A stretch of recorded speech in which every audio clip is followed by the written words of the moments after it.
Bienvenue dans votre émission, web émission préférée, un grand moment de cinéma, ou pas. Et là, cette semaine, Emma n'est pas là, Emma est par contre aux Canaries.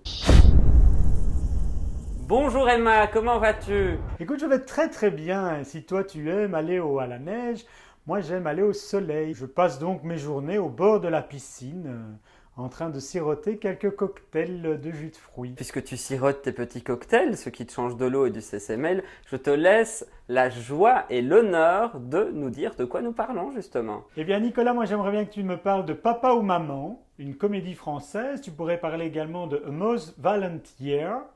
De quoi pourrions-nous parler également? De l'interview qui tue.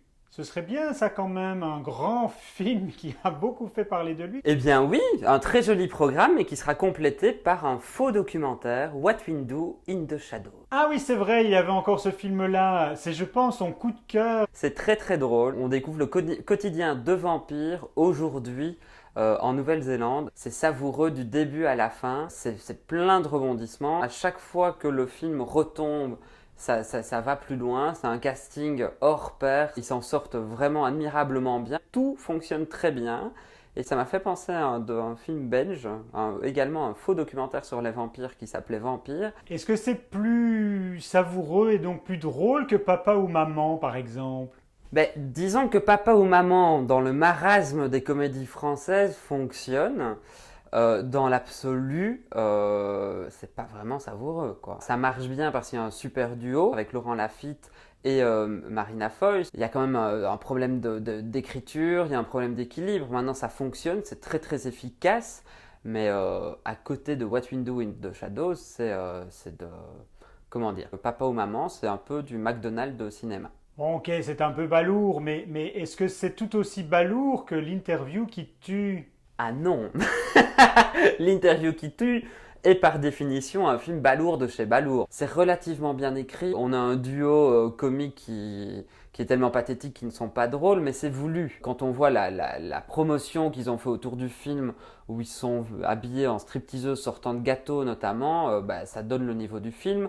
Et donc, ça respecte tout à fait le canevas de ce à quoi on s'attend. Je pense que le gros souci de The Interview, c'est que le comédien principal n'aurait pas dû être réalisateur parce qu'il ne maîtrise pas du tout son objet.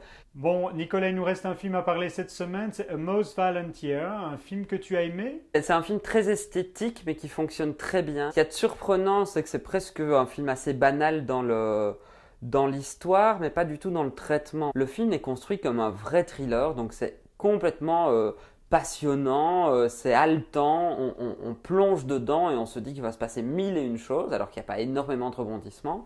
Et c'est très très bien joué et l'épouse du rôle principal, le rôle est tenu en fait par Jessica Chastain et c'est une petite merveille. C'est vraiment une très très belle mise en scène, ça vaut vraiment la peine. Bon, eh bien merci Nicolas, il est l'heure de mon cours d'aquagym.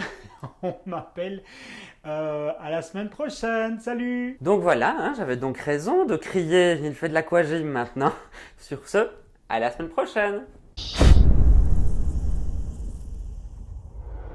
Dis Nicolas, je t'entends, tu n'as pas besoin de beugler comme ça. Non mais avec ton âge, on ne sait jamais s'il faut crier ou pas, donc avec la distance, je me suis dit, j'ai intégré ce principe assez simple. Eh bien c'est un film avec Oscar Isaac en premier rôle, donc on peut s'arrêter là, on donne plein d'étoiles. Dis, tu sais que je suis quand même extrêmement jaloux, hein, parce que quand même tu es à Berlin avec James Franco, donc si tu sais lui remettre une bise de ma part, je t'en remercie profondément.